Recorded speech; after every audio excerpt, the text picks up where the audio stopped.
Assalamualaikum warahmatullahi wabarakatuh.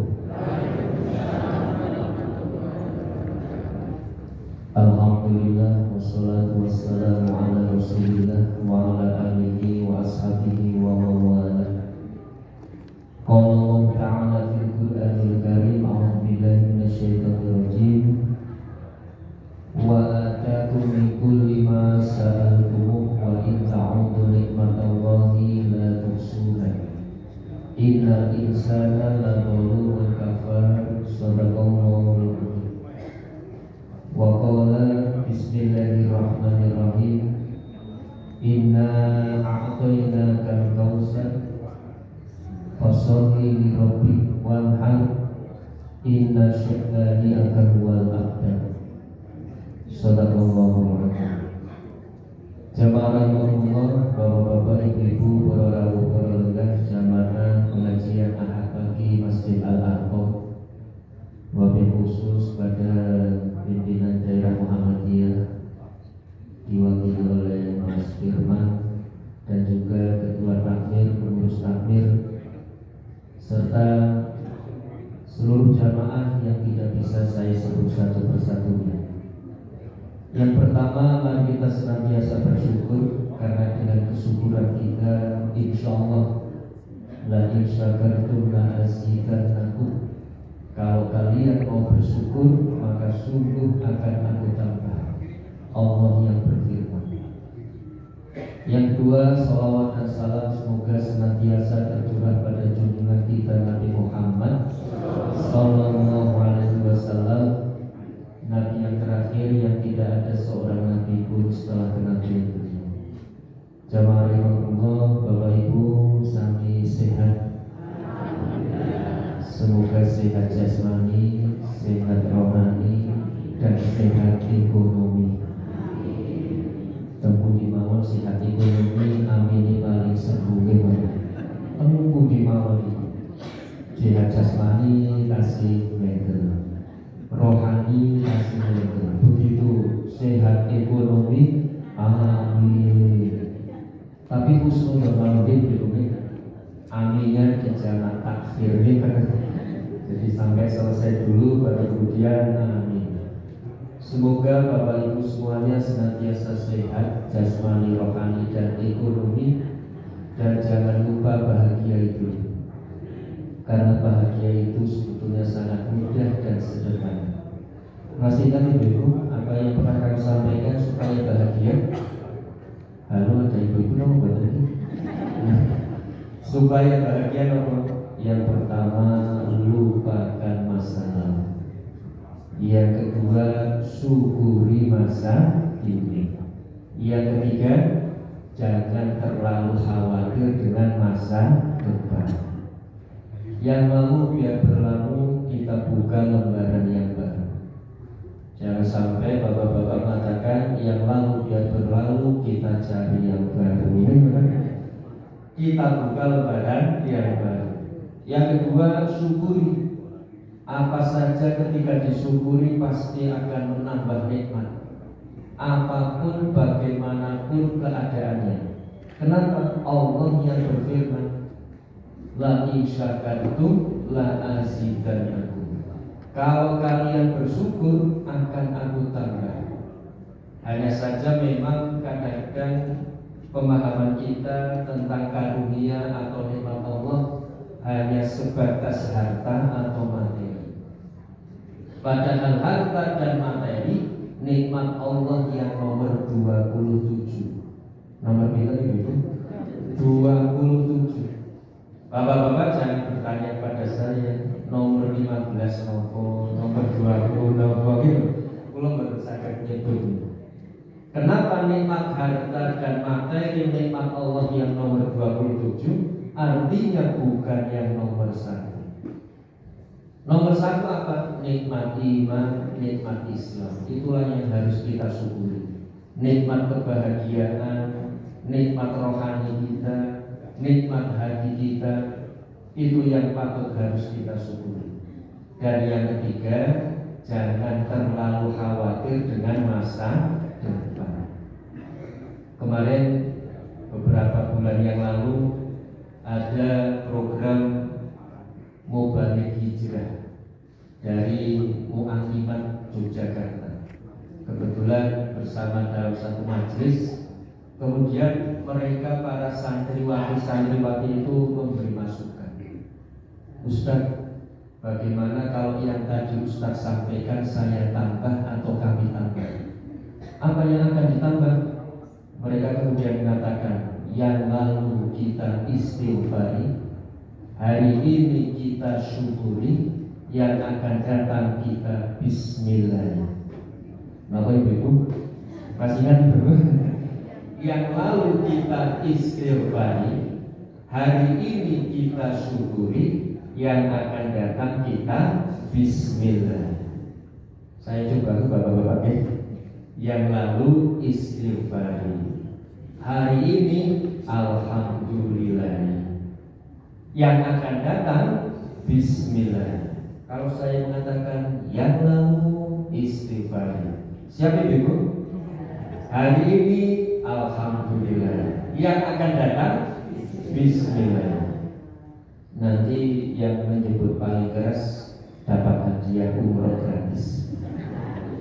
Berangkat sendiri kali ini. Jangan lupa Ibu istighfari, alhamdulillah, bismillah. Fokus konsentrasi, yang lalu hari ini, yang akan datang bismillah. Yang akan datang itu bismillah, artinya semangat. Bismillah. Wis pokoknya nek wis bismillah ojo khawatir nih. Itu yang pertama, jamaah Allah. Yang kedua,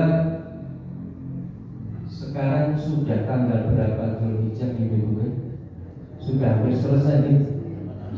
28 Dzulhijjah. Insya Allah hari Selasa tanggal 1 Muharram. Ada 3 tahap kaitannya dengan Dzulhijjah. Yang pertama, Rasulullah menyampaikan, kullu ayyami tasrik dzulhijjah. Setiap hari-hari tasrik adalah hari penyembelihan. Maka boleh kita menyembelih ketika hari tasrik. Meskipun yang paling istimewa, yang paling afdol, paling baik itu adalah pada tanggal 10 Dzulhijjah. Alhamdulillah pada tahun ini 10 Dzulhijjah bersama-sama, sehingga tidak ada permasalahan atau tidak ada perbedaan. Beberapa tahun yang lalu kadang-kadang Dzulhijjahnya atau 10 Dzulhijjahnya beda. Maka kemudian apa? Kemudian sebagian tidak mengambil yang afdol, tetapi mengambil yang diizinkan atau dibolehkan. Kenapa? Karena dengan satu dasar, menjaga silaturahmi, menjaga persatuan itu wajib, sementara mencari afdol itu sunnah. Jadi kita mendahulukan yang wajib, menomorduakan yang sunnah, mencari afdol. Nah, ini tidak apa-apa jamaah yang boleh. Kenapa? Hari tasrik itu boleh untuk penyembelihan. Kapan terakhir menyembelih? Yaitu tanggal 13 Dzulhijjah, sebelum sholat maghrib. Kalau setelah sholat maghrib, maka penyembelihannya sudah tidak sah. Meskipun daging yang disembelih sah, halal, tetapi penyembelihannya tidak dihitung sebagai kurban. Bapak-bapak, ibu-ibu, mama ibu, kambingnya sudah dijegal, sudah diikat, kemudian Bismillahi Allahu Akbar. Tiba-tiba Al-Arqam mengumandangkan adzan. Allahu Akbar, Allahu Akbar. Maghrib. Meskipun kambingnya belum mati, belum wafat, belum situ, tapi sembelihannya masih sah. Tapi begitu kambingnya dibanting, diikat, mau disembelih Bismillahi Allah Akbar, begitu Allah Akbar, kambingnya lepas. Dicari kemana-mana tidak ketemu setelah sholat isya. Maka tetap disembelih apa boleh? Tetap disembelih. eman-eman gitu. Tapi sudah tidak dihitung sebagai kurban. Nah, ini bagi ayat tasrik dzikr. Tahap yang kedua, karena Rasulullah nahaitukum.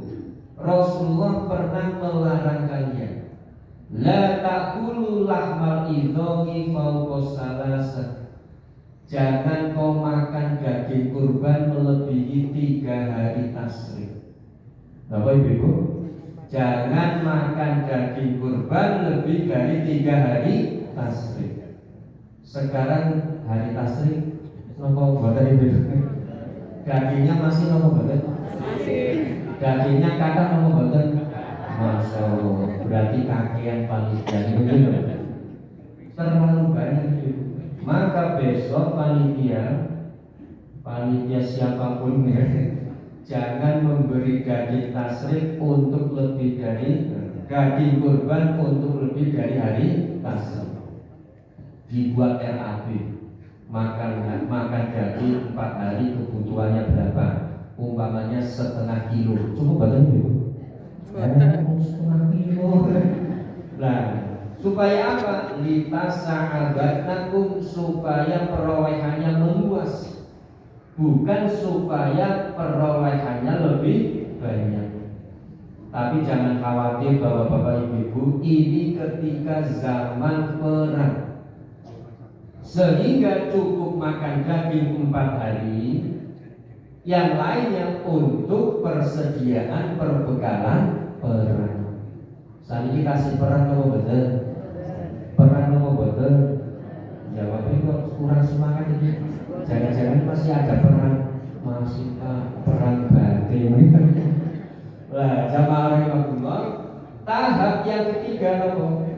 Tahap yang ketiga, setelah tidak ada perang, Rasulullah kemudian menyampaikan yang pertama, fakuluhu, makanlah dari daging kurban. Jamaah rahimahullah, makan daging kurban berbeda dengan makan daging sembelihan biasa. Makan daging kurban berbeda dengan makan daging ketika beli di pasar. Kenapa berbeda? Karena jelas perintahnya fakuluhu. Ketika kita melaksanakan perintah apapun, baik dari Allah ataupun Rasulullah, pahalanya pasti lebih banyak. Sama dengan, minta maaf agak sedikit melenceng, beberapa saat yang lalu ada di TikTok saya berseliweran, yaitu tentang makan daging khinzir atau babi. Minta maaf mungkin, kenapa kita tidak makan daging khinzir? Kenapa kita menjauhi daging khinzir? Kadang-kadang jawabannya apa? Kadang-kadang jawabannya karena banyak mengandung cacing pita, karena khinzir binatang yang paling jorok dan lain sebagainya. Itu semuanya boleh-boleh saja, tapi yang paling utama adalah karena dilarang oleh Allah. Adapun kemudian hikmah-hikmahnya itu adalah runtutan-runtutan dari menjauhi larangan Allah. Maka jamaah rahimahullah, kadang-kadang termasuk jilbab, termasuk dan lain sebagainya. Kenapa kita mau pakai jilbab? Banyak alasan-alasannya, tetapi yang paling utama adalah karena melaksanakan perintah Allah. Jamaah rahimahullah, kembali pada daging kurban. Yang pertama fakulu. Maka nanti untuk saking pengausan sintesis ten freezer ini sintesis ten kulkas keluarkan. Kenapa? Melaksanakan perintah Rasulullah makan daging kurban. Kalau daging sembelihan biasa itu hukumnya mubah itu. Makan boleh, tidak juga tidak apa-apa. Kenapa? Karena tidak ada perintahnya untuk makan daginglah atau beli daginglah di pasar untuk dimakan, tidak. Apalagi kalau daging undangan, makruh nih. Ini apa makruh bapak-bapak? Kalih gahar, kalih komentar, dagingnya irisannya cilik-cilik, tipis koyo keripik. orang kaya daging kurban. Makruh apa mboten Ibu? Makruh. Supaya tidak makruh, apapun suguhannya jangan dikomentari. Apalagi ngambil yang paling besar, ternyata laos. Wah, itu sudah yakin cukup undangan. Apalagi muter-muter, ingat isi amplopnya itu. Sumbangan semono kok untuk laos ini betul Mas. Jamaah rahimahullah, pokoknya kalau mau undangan jangan banyak komentar, jangan banyak dinilai dan lain sebagainya. Yang pertama apa? Fakuluhu. Yang kedua, fatasodaku, sedekahkanlah di antara daging kurban atau binatang kurban yang kita kurbankan, pasti 2/3 sudah disedekahkan. Kenapa? Maksimal 1/3-nya kembali kepada shahibul kurban. Kurang boleh, lebih jangan. Gimana? Artinya jangan lebih 1/3. Bapak-bapak kurban, panitia bertanya, Pak, jenengan kurban kambing, kinten-kinten ngersakaken nopo? Bapak menjawab, catat panitia, catat. Nomor 1 sampai 4 ngarep buri. Nomor 2, iya betul. Nomor 2 endas. Ari nuglo aja mepet-mepet.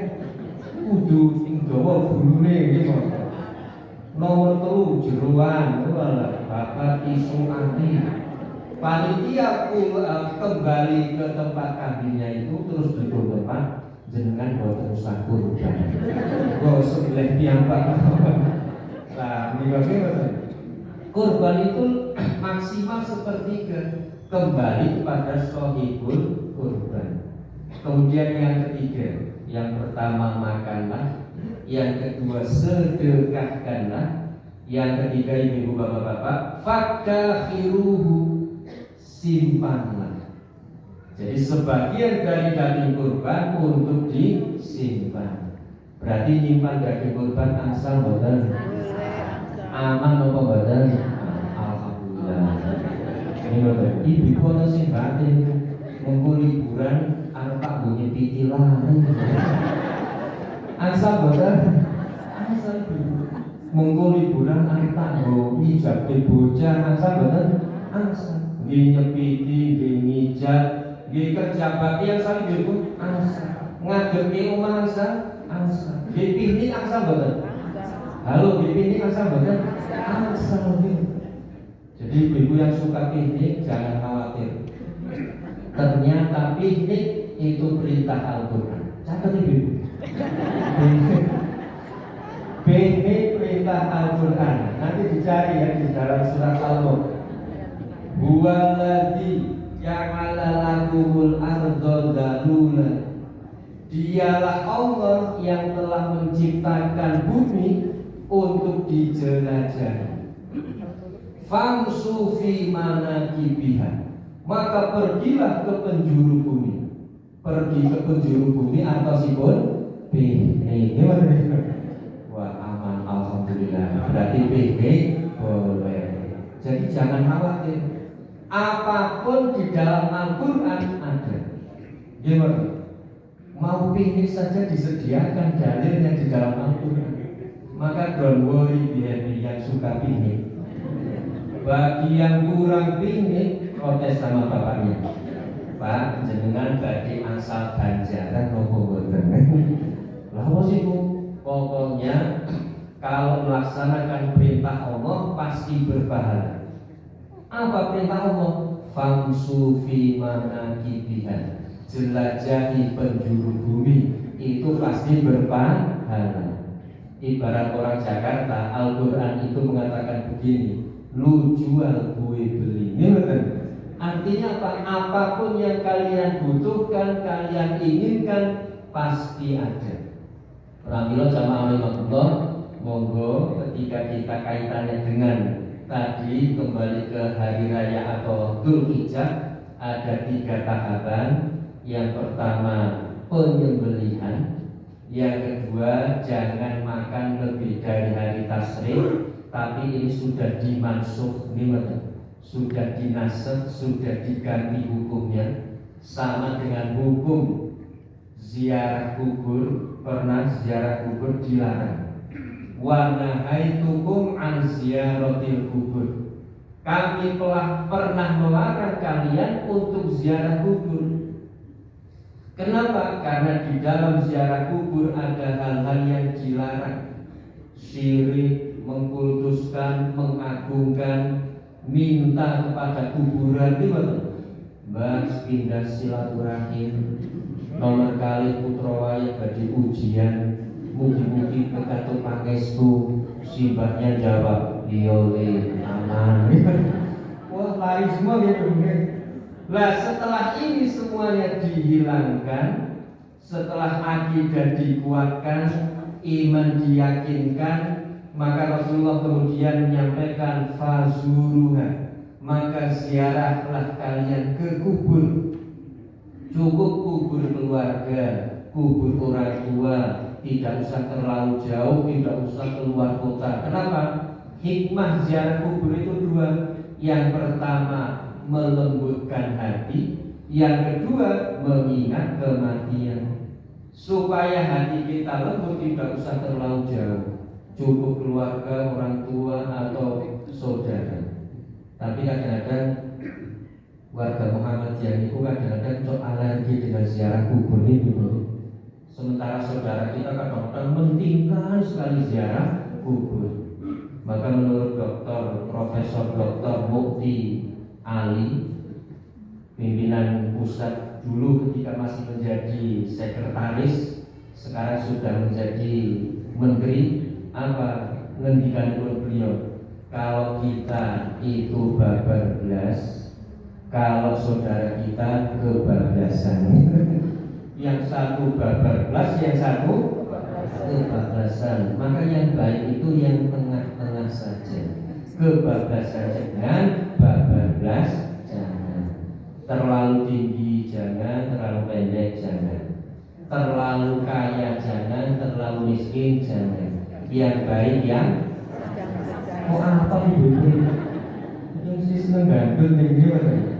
Lah jamaah rahmatullah, pada pagi hari ini kami akan menyampaikan yaitu tentang surat Al-Kautsar. Ini mukadimahnya sudah 20 menit. Kira-kira ngantos jam 9 atau jam 11. Oh benar itu sih ini berbeda.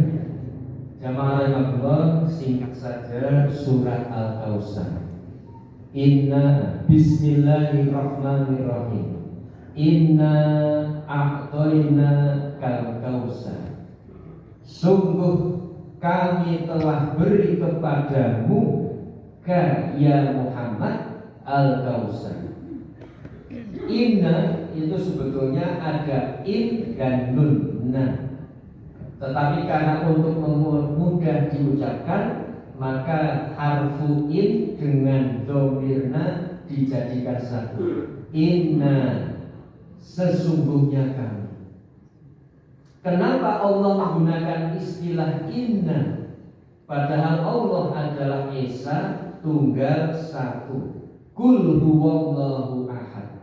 Kenapa dengan menggunakan inna yang artinya kami?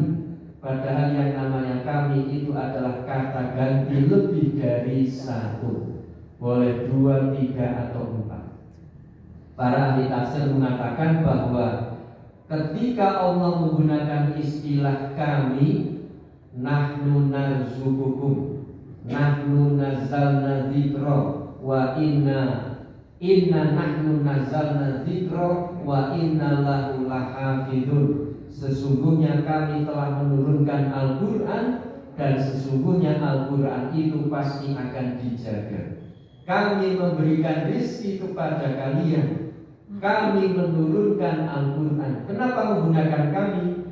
Yang pertama lil uzmah, lil ta'zim, untuk mengagungkan atau untuk menghormati. Jadi ketika Allah menggunakan kami, bukan berarti Allah itu banyak, lebih dari satu, tetapi maksudnya adalah untuk mengagungkan, penghormatan, peninggian derajat. Kemudian inna a'toinaka, ka itu kembali kepada engkau ya Muhammad. Nabi Muhammad sallallahu alaihi wasallam adalah nabi yang terakhir, yang termulia di antara para nabi. Kaitannya dengan inna syani'aka huwal abtar. Ya Muhammad, jangan takut, jangan khawatir ketika ada orang-orang kafir membencimu. Kenapa? Mereka lah yang akan terputus. Nabi Muhammad sallallahu alaihi wasallam, nabi yang paling mulia. Dalam satu kisah cerita disebutkan bahwa para nabi saja, Nabi Adam ingin menjadi umatnya Nabi Muhammad. Nabi Musa ingin untuk menjadi umatnya Nabi Muhammad.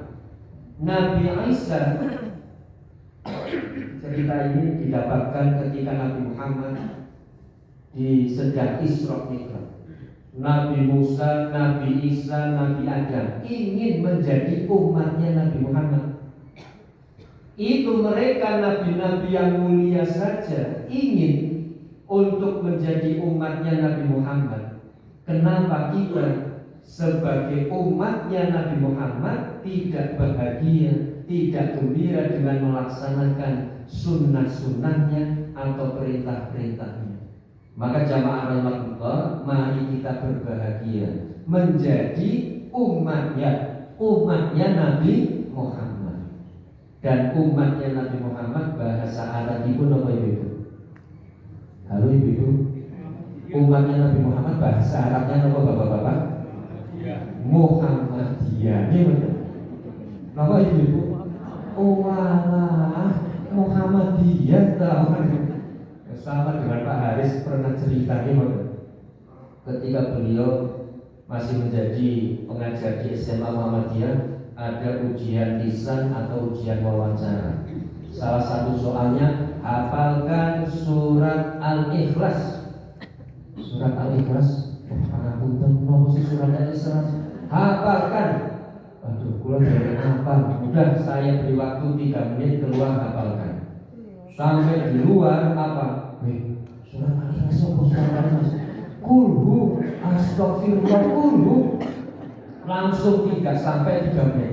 Haris sampun hafal belum? Allah qul huwallahu ahad, Allahu samad, astagfirullah. Al-ikhlas itu qul ya betul. Umatnya Nabi Muhammad apa itu? Muhammadiyah. Apapun organisasinya, siapapun namanya, ketika Allah sesembahannya, Nabi Muhammad tuntunannya bukan teh botol minumannya itu kan? Muhammadiyah namanya. Kemarin Pak Bobi juga bercerita, di dalam perjanjian itu kan kita senantiasa disebut ini. Saudara kita itu senantiasa menyebut-nyebut kita ketika membaca perjanjian. Kenapa? Karena ada kalimat Muhammadiyah. Tapi ketika musim haji saya diprotes itu. Kenapa? Karena saya senantiasa disuruh memimpin ketika ziarah-ziarah ke Sohibul Hajj, mau berangkat haji, bisa memimpin juga Ustaz Yuli baik, mereka protes. Kenapa? Ustaz, mau dunganya ampun ibu mawon. Dan apa sih? Di doanya itu kan kita menyebut Allahumma firlil mu'minina wal mu'minat wal muslimina wal muslimat. Muslimat saged digantos napa bapak?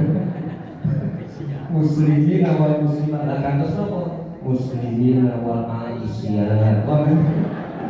Oh ya, engko tongnya kalau nanti yang mau berangkat haji Muhammadiyah kita ganti ya. Muslimin awal Aisyah. Kalau yang berangkat haji dari saudara kita Muslimin awal muslimat. Berarti kosong-kosong di bapak-bapak mereka menyebut Muhammadiyah dalam perjanjinya, kita menyebut muslimah dalam doa-doa kita. Jamaah rahimahullah, kembali pada inna a'tayna kal kausar. Al kausar itu jamaah limuntahal jumu'. Jadi jamak untuk sesuatu yang tidak mungkin terhitung, sesuatu yang paling banyak, paling tinggi. Kalau kasir itu banyaknya masih bisa dihitung. Syukron kasirun, terima kasih banyak. Fulusun kasirun, apa sih nama ibu? Wah, mesti ngerti. Fulusun kasirun, itu bahasa apa berarti ibu? Sohibun kasirun, teman yang banyak. Nah, ketika masih menggunakan kasir, berapapun banyaknya, jangan khawatir. Itu masih sedikit, masih bisa dihitung. Coba bapak-bapak, ibu-ibu, siapa di antara jamaah ini yang punya deposito 1 triliun? Angkat tangan. Mungkin yang buatan ngaku digondol tuyul, ya? Atau 1 miliar ibu-ibu. Oh, tapi saya yakin khusnudon bapak-bapak, ibu-ibu tawadhu, tawadhu. Jamaah rahimahullah, meskipun saya tidak punya, bukan berarti saya sombong. Saya punya. Selama itu masih bisa dihitung, belum bisa dikatakan banyak. 1 miliar, 1 triliun, 250 triliun anggaran MBG, maknanya betul. Itu belum terlalu banyak. Ini kalau disebut MBG kok mesem itu jangan-jangan mesemipun itu mesem guyu, nopo mesem nopo. Lah ini kami jamaah rahimahullah. Kenapa? Karena masih bisa dihitung. Tapi kalau sudah menggunakan kausan, itu hitungannya sudah tidak mampu kita menghitung. Inna a'toina kal kausan, sungguh telah aku beri kepadamu ya Muhammad nikmat yang tiada hitungan. Yang pertama nikmat kenabian, yang kedua nikmat senantiasa disebut oleh umatnya sepanjang waktu. Ada satu penelitian dari seorang mahasiswa ITB. Beliau menyimpulkan dalam penelitian itu bahwa nama Nabi Muhammad itu senantiasa disebut sepanjang waktu 24 jam. Sekarang kita jam 7 kurang 10 menit. Kira-kira detik ini ada yang sedang mengumandangkan azan atau tidak, ibu? Ada yang mengumandangkan azan apa betul? Ada, betul. Di balik bumi sana atau di balik sana itu senantiasa ada azan. Jangankan di balik bumi, di Wonosobo saja azan kadang-kadang senantiasa dikumandangkan. Saya pernah nih,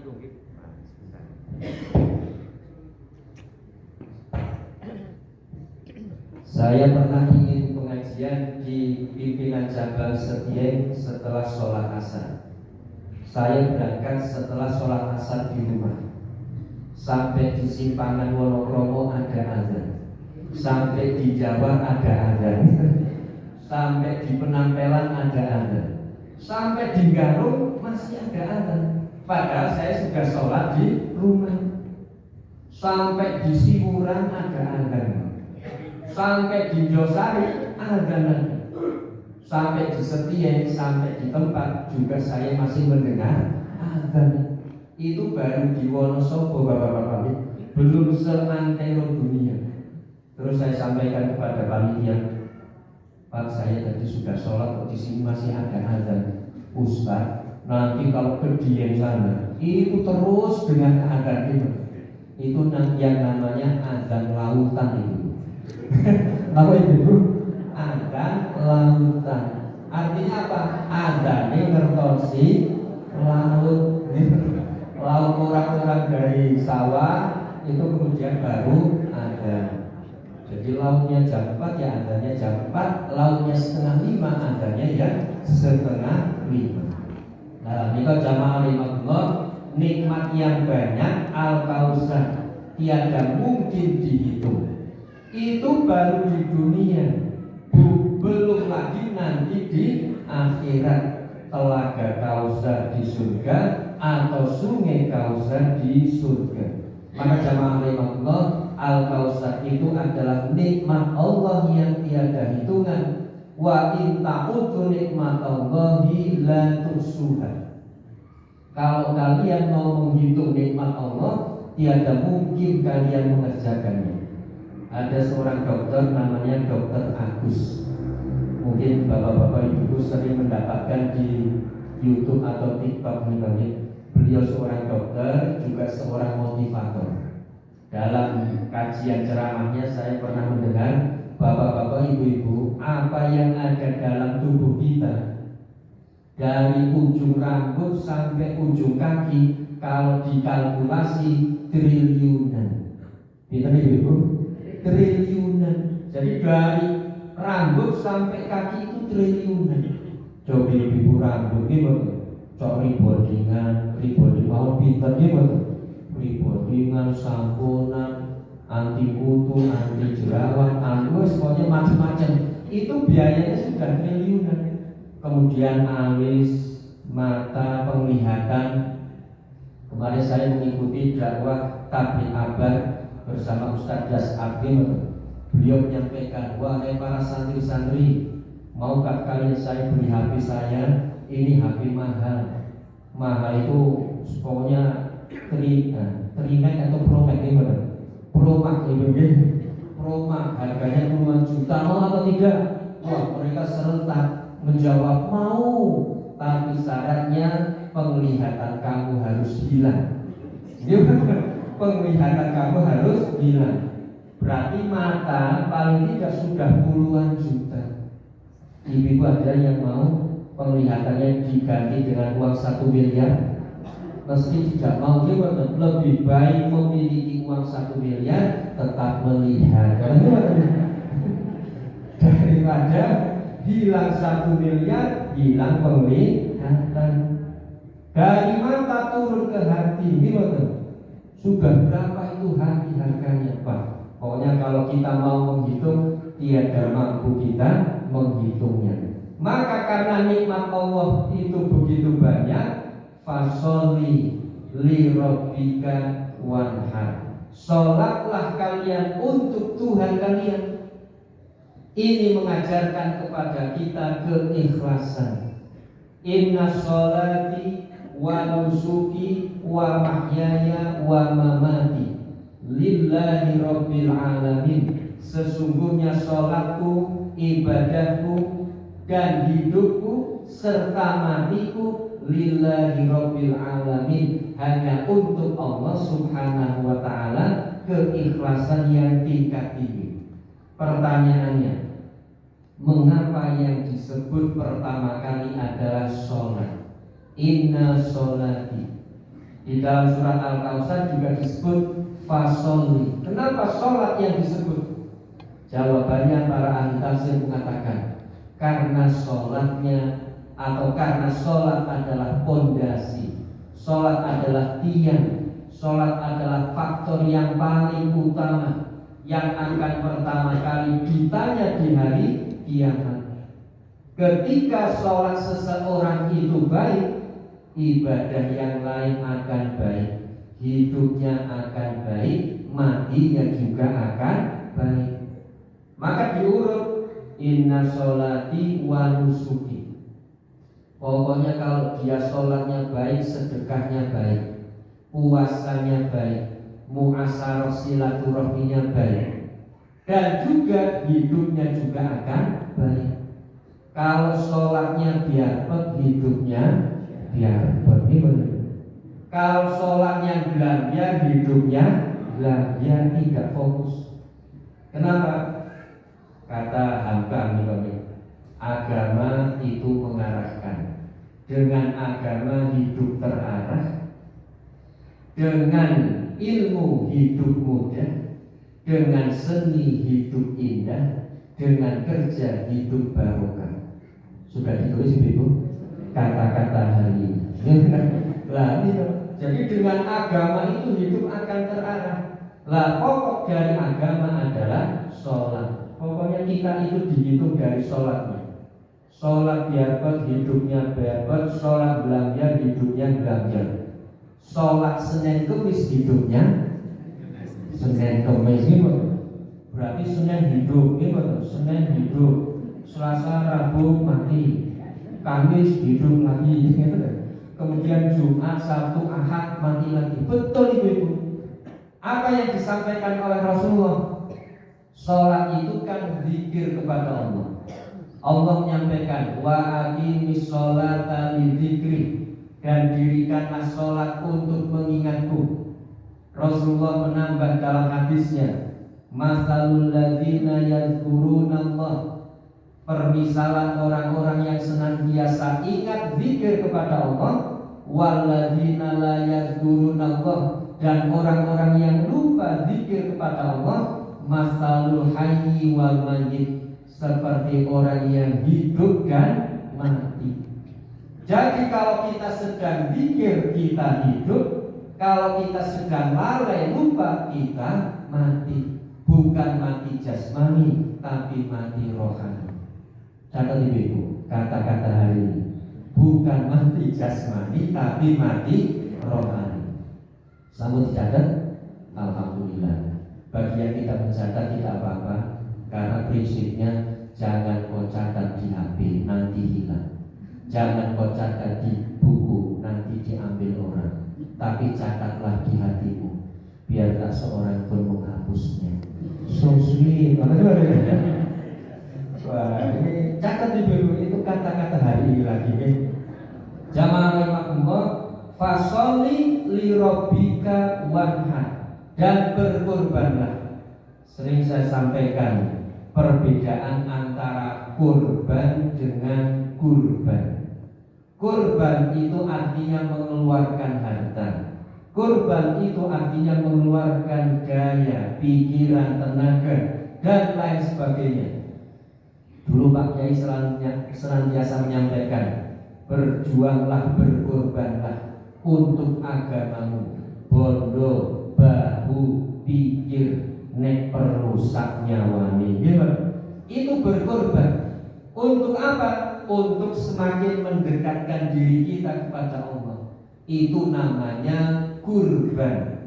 Kenapa? Kurban itu korban yukoribu kurbanan, mendekat, semakin dekat, dan menjadi dekat. Dan makna dari sedang nyenyak-nyenyaknya tidur mimpi indah.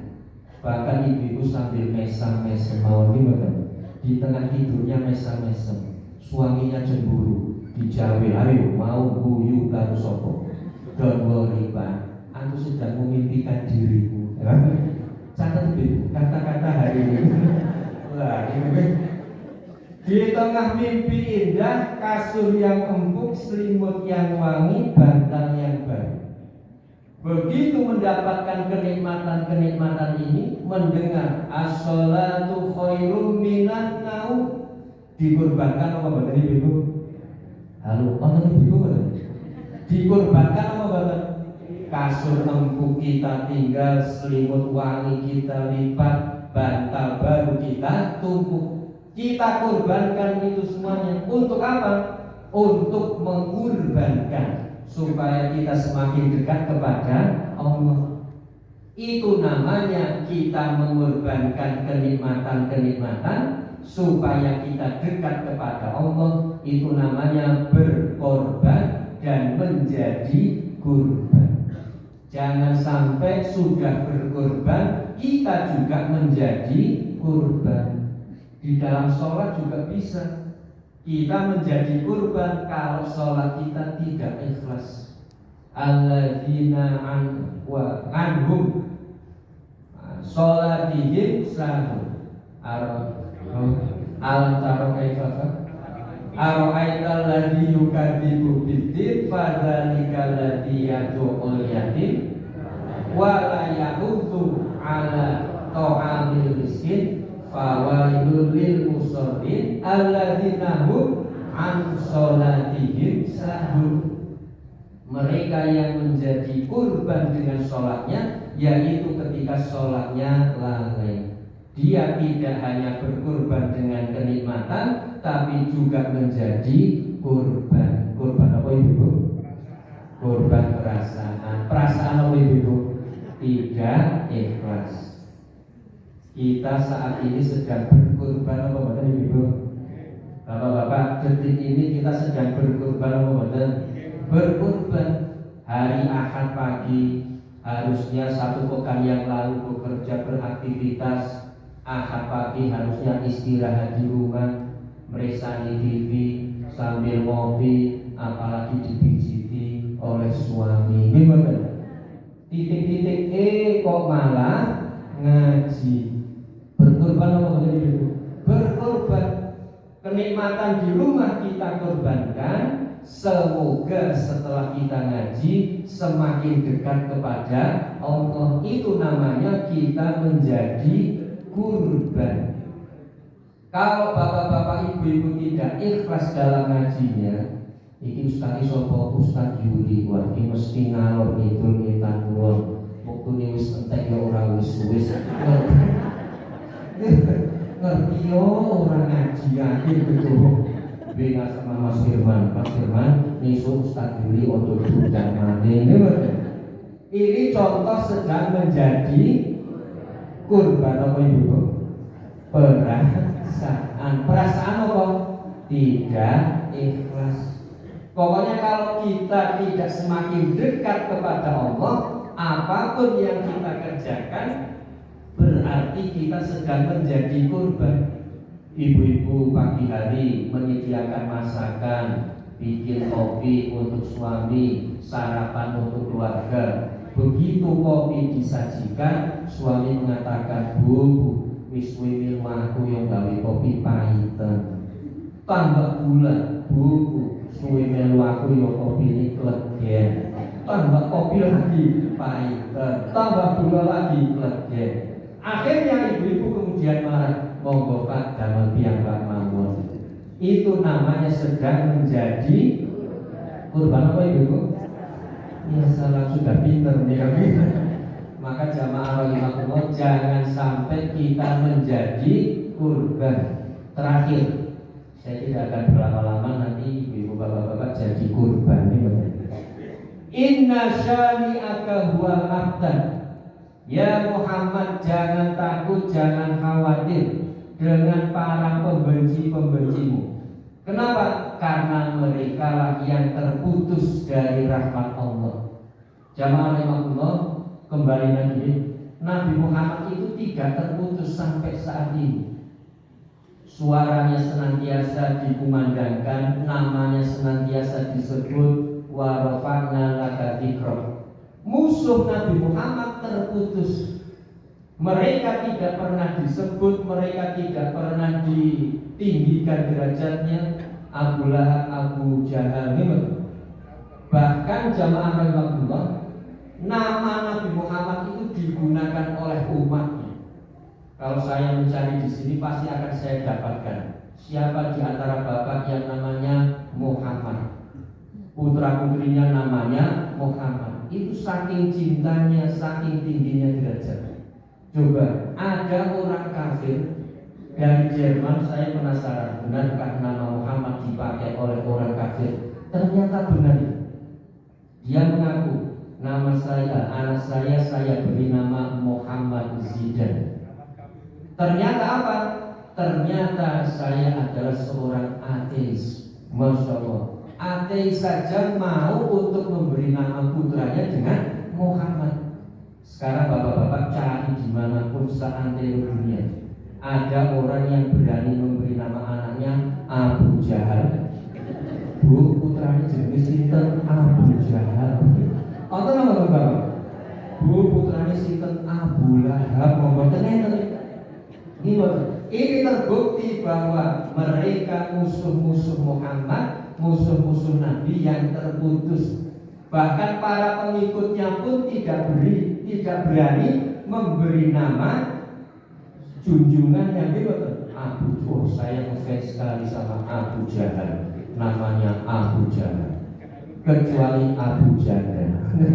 Wallahu a'lam. Jangan dilanjutkan itu. Bagaimana? Nah, itu untuk mereka yang membenci. Don't worry bapak-bapak ibu-ibu, jangan takut kalau ada yang membenci bapak-bapak ibu-ibu. Tulis saja kata-kata hari ini. Wahai para pembenci, maafkan aku. aku tak sempat ngurusi kamu. Karena aku disibukkan dengan para pecinta-pecintaku. Sudah ditulis sama Derek kata-kata hari ini. Terus untuk kita apa? Untuk kita inna syani'aka wal abtar. Kembali kepada diri kita Pak. Jangan ada benci di antara kita. Pokoknya ibu-ibu, bapak-bapak, kalau ingin bahagia, hilangkan kebencian, hilangkan tidak suka dengan orang lain. Tapi ibu kadang-kadang ya, tapi kayak pol nyanyi ini semengit banget. Jangan benci pribadinya, tapi bencilah perbuatannya. Ibu-ibu, bapak-bapak kenal dengan Umar bin Khattab. Bencinya setengah mati kepada Rasulullah, tapi tidak ada benci sedikit pun di dalam diri Rasulullah. Bahkan Rasulullah malah mendoakan kepada Umar bin Khattab. Saking bencinya Umar kepada Nabi sampai pada tingkat ingin membunuh Rasulullah. Coba bapak-bapak, ibu-ibu ada saking bencinya kepada seseorang yang pengen banget materi kayak ngomong atau apa? Tidak ada, berarti kebenciannya masih kalah dengan di hati Rasulullah. Maka kemudian apa? Saking cintanya Rasulullah kepada Umar, didoakan akhirnya Umar masuk Islam. Sehingga jamaah rahimahullah, kata-kata terakhir hari ini jangan benci kepada siapapun. Lihatlah Umar, betapa bencinya kepada Nabi, tapi akhir hidupnya justru malah bersanding di pusara yang sama dengan Nabi Muhammad SAW. Maka jangan ada benci dengan sesama, yang ada saling menyayangi, saling mengasihi. Ahbib habibaka haunan ma asa ayakuna baghidaka haunan ma abghid baghidaka haunan ma asa ayakuna habibaka haunan ma. Cintailah yang kamu cintai sekedar saja, jangan-jangan akan menjadi yang dibenci suatu hari. Bencilah yang kalian benci sekedar saja, jangan-jangan akan yang menjadi kamu cintai suatu hari. Mungkin itu saja yang bisa kami sampaikan. Saya tidak ingin bapak-bapak ibu-ibu semakin banyak menjadi korban. Korban apa ibu? Perasa. Yang pintar udangan di huruf macak, hurufan salon, Pak Duli orang rampung-rampung. Ini contoh menjadi korban. Korban apa ibu? Perasaan. Kirang langkung ibu nyun agung ibu Pak Sami. Kalau ada kebenaran kami hanya menyampaikan. Kalau ada kesalahan kekeliruan